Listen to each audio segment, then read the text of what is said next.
Well, as I promised, I would show you a little bit about the new aquarium. I'll zoom out a bit so you can see it as a total. Zoom in again.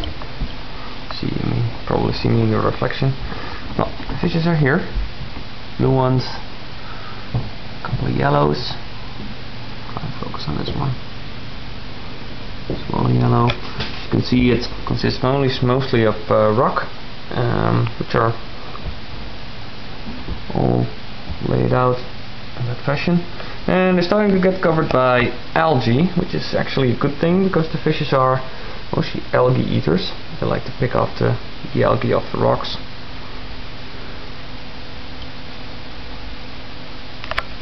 If we go down,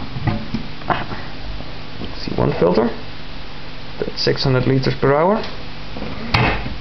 And here you can see Aheim. That does another 600, so that's 1200 liters per hour, which gets filtered, which is quite good because these fishes produce a lot of waste.